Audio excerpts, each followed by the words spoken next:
আমাদের এক পাশে বসে ফ্যাসিবাদ, আমার আর এক পাশে মৌলবাদ।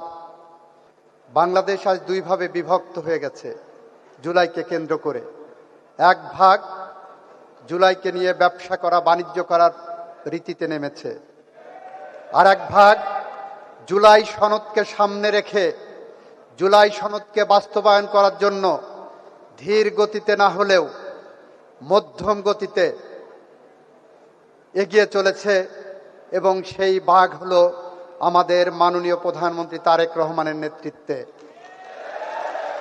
আমরা বলেছি দ্ব্যর্থহীনভাবে, সুস্পষ্টভাবে, আমাদের মাননীয় প্রধানমন্ত্রী তার প্রতিটা বক্তব্য বলেছেন, আমরা জুলাই সনদের প্রতিটা অনুচ্ছেদ অক্ষরে অক্ষরে পালন করতে বদ্ধপরিকর। আর এক শ্রেণী জুলাইকে নিয়ে, জুলাই সনদকে বিভ্রান্ত করার জন্য তথাকথিত গণভোটের মাধ্যমে এক ধরনের দাবি তুলেছেন।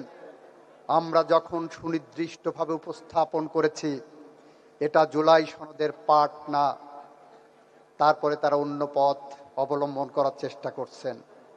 আমরা আপনাদের কাছে আহ্বান জানাতে চাই, আপনারা যারা জুলাই যোদ্ধা, যে সন্তানটি শহীদ হয়েছেন, আমরা অনুভব করি সে সন্তানটি আমার সন্তান।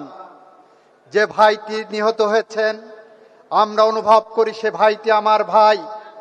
যে ভাইটি পা হারিয়েছেন, আমরা মনে করি সে ভাই আমার ভাই। যার রক্ত গিয়েছে, আমরা মনে করি আমার রক্ত গিয়েছে। এভাবে আমরা জুলাই সনদকে ধারণ করছি, জুলাই চেতনাকে ধারণ করছি। ধারণ করতে যেটা আমরা অনুভব করছি, আমাদের এক পাশে বসে ফ্যাসিবাদ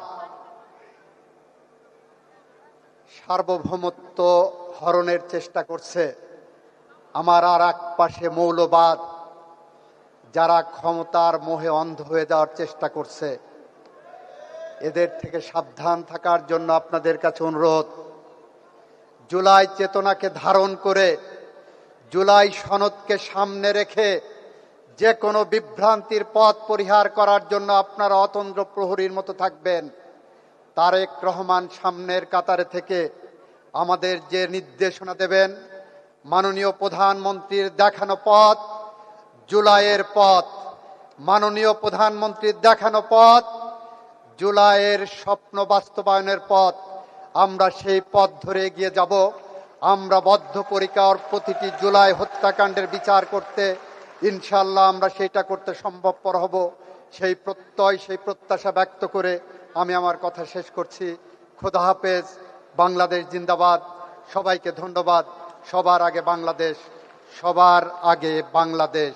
আসসালামু আলাইকুম।